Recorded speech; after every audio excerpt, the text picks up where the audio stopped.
Back now, get reaction to what Rachel Reeves said in the House of Commons. I'm joined in the studio by our reporter, Adam Cherry.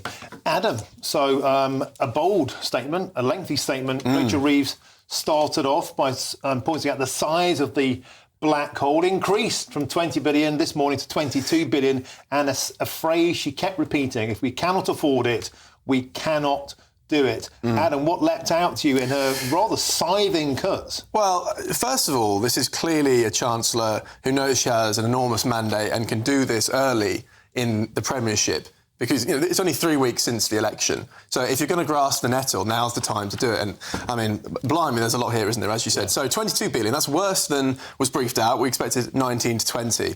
Biggest headline news here is on the winter fuel payment. Yes. Which is now being means tested. I mean, this is something that you would expect to see from a George Osborne. Austerity. In fact, this really reminded me of the 2010 coalition government with George Osborne using similar rhetoric. If we can't afford it, we can't do it. And so there's more to come on this. So we also learned that the budget itself, when really the other part of this story is delivered, tax rises, that will come on the 30th of October.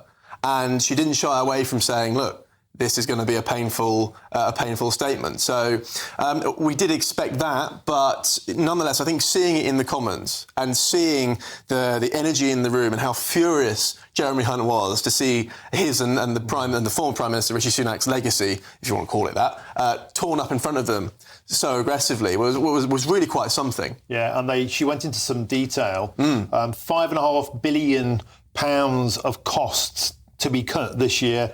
Asylum support, she said there's been a 7-fold increase in that in the last 3 years. The projected overspend £6.4 billion, but no detail of how that could be cut, because you can't cut this cost unless you start deporting people. Rail services, £1.6 billion overspend.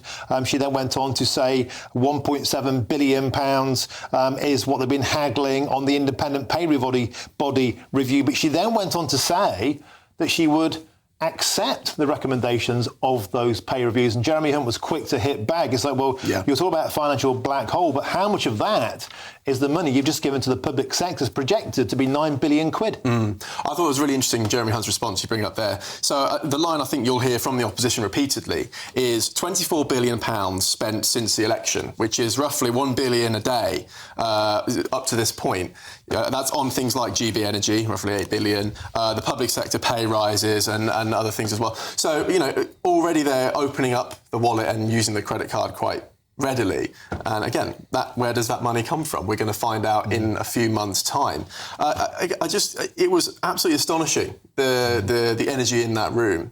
And funnily enough, she also mentioned what Paul Johnson had to say. Now, Paul Johnson is the director of the IFS, the Institute of Fiscal Studies, who before the statement said, if Rachel Reeves is going to try and justify some of these measures by saying we didn't know how bad the books were, that's not quite credible.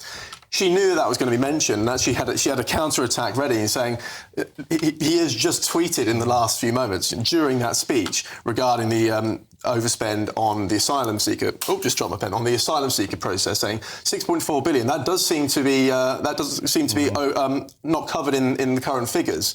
And she referenced that to Jeremy Hunt's face. So at least she was ready for some of these attacks and had some counters to them. I thought it was quite a nimble response, actually. Jeremy Hunt called it a fictional black hole. She then said you had the chance to say sorry and you chose to ignore that. But I think you're right. The standout thing is this winter fuel payment. It very much felt like an austerity measure, a George Osborne measure. We had Maggie Thatcher, milk snatcher, back in the day. We had the dementia tax of the Theresa May regime. All these things stuck out.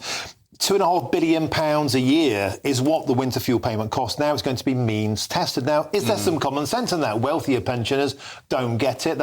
Is that a good idea? Or will this be along that lines of you're basically allowing old people to freeze to death? Will that be an attack line, do you think? It's an interesting one. I think with the public, it will probably be a more palatable option than with a lot of the Labour MPs. I'd be really interested to hear, and I'll try and speak to them after this, the reaction from the Labour backbenchers. Because in the last week we've had Labour whips forcing the backbenchers to vote for a 2-child benefit cap and now for a means-tested winter fuel allowance. This is not in the traditional terms, Labour principles. So, as I say, that's only something they can do because they have such an enormous majority and they're so early in their premiership. But the pain will come further down the track. And painful pensioners. Adam Cherry, huge amount of detail to unpack. No doubt we'll do that over the coming hours. Thank you very much for joining me in the studio.